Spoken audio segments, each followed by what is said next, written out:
किताब करोड़पति आलमी अदब मां चूंड कहाणियूं।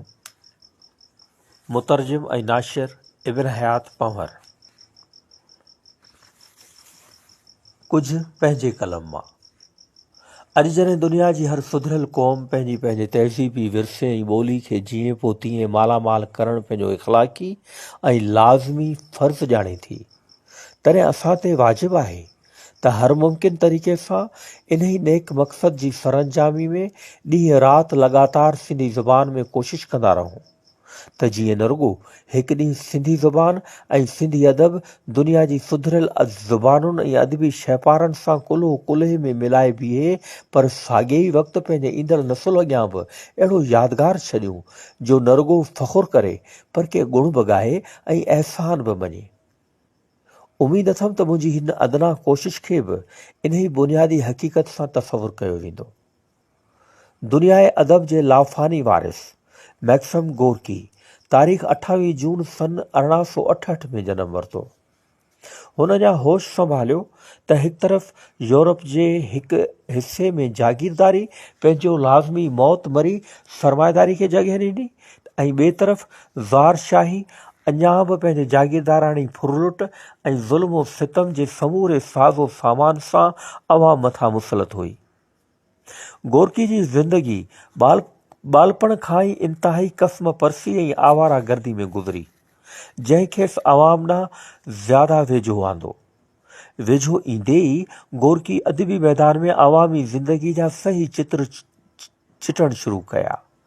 ज़ाहिर आहे त जंहिं मुल्क में ॾाढ ऐं जबर, बेइंसाफ़ी ऐं बेरहमी पंहिंजी इंतिहा खे पहुची चौधारी ख़ौफ़ ऐं हिरास सबबा मायूसी ऐं नाउमीदी जा कारा ककर छायल हुजनि, उते हिन अवाम खे ज़िंदगी बख़्शींदड़ हक़ ऐं सदाकत जी शमा खे उझाइण ऐं ख़त्म करण लाइ केतिरा न बेरहमाना ऐं जाबिराना तरीक़ा इस्तेमालु थिया हूंदा। गोरकी जी पहिरीं यलगार ज़ारशाही खे पंहिंजे ऐश ऐं आराम में ज़बरदस्त तूफ़ान ऐं ज़िलज़िलो महसूस करायो।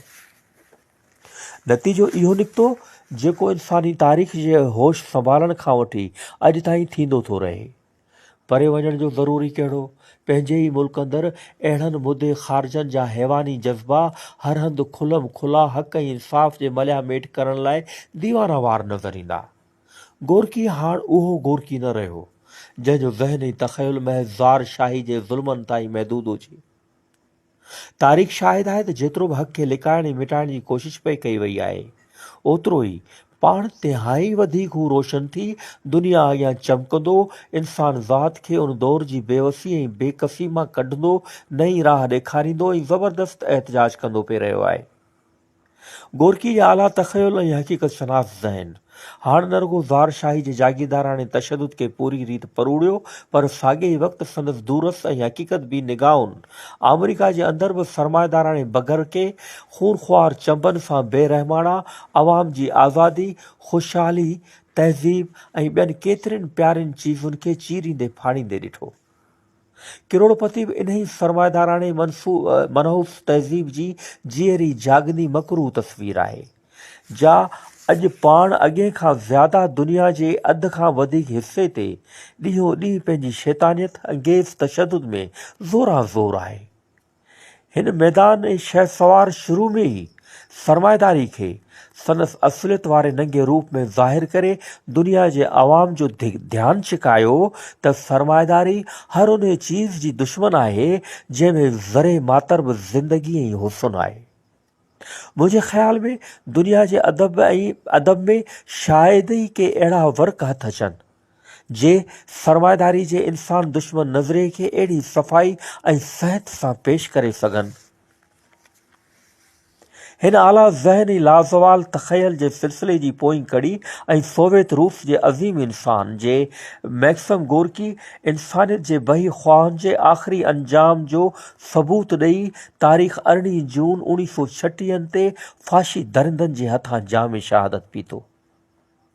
गोरकी जो वजूद तहक़ीक़ ख़त्म थी चुको, पर संदसि फ़नकाराणो रूह जीरो अॼु बि दुनिया जे साइंसदाननि, फ़नकारनि, अदीबनि, शाइरनि ऐं उस्तादनि जे फ़िक्र ऐं कलम खे इंसान ज़ात जी आज़ादी ऐं सुर्त भरी राह ॾेखारण लाइ मजबूर करे रहियो आहे। पी ऐं पोयों ॾींहुं रूस जे आम मामूली माण्हुनि जी वतनी हुब, बहादुरी ऐं गैरत जा हैरत अंगेज़ लाज़वाल किरदार आहिनि जिन पंहिंजी आज़ादी ऐं इज़त ख़ातिर फाशी दरिंदनि वटि ख़रीद थियण बजाए इंतिहाई जुरत ऐं हरीफ़ाणा वार दुश्मन खे फ़्रेम में रखी पंहिंजे सिर धड़ जी बाज़ी लगाई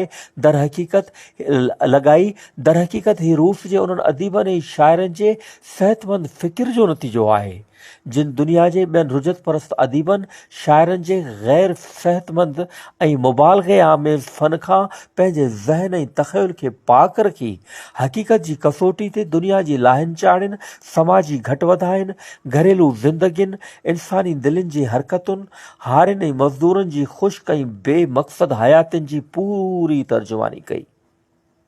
सन 1941 जो ज़मानो हो जॾहिं हिटलरियत पंहिंजी समूरियुनि वेश्याणियुनि ताक़तुनि खे समेटे दुनिया जे केतिरनि मुल्कनि जी जाग्राफ़ी नक्शनि खे हेठि मथे करे रूस ते जलगार कई।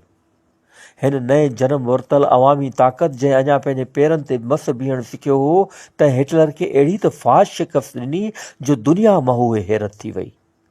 नतीजो इहो निकितो जो न रुगो हिटलर ऐं हिटलरियत हमेशह लाइ सिफ़ाए दुनिया तां मेटिजी विया, पर जर्मनी बि पंहिंजो वजूद बरक़रार न रखी सघी।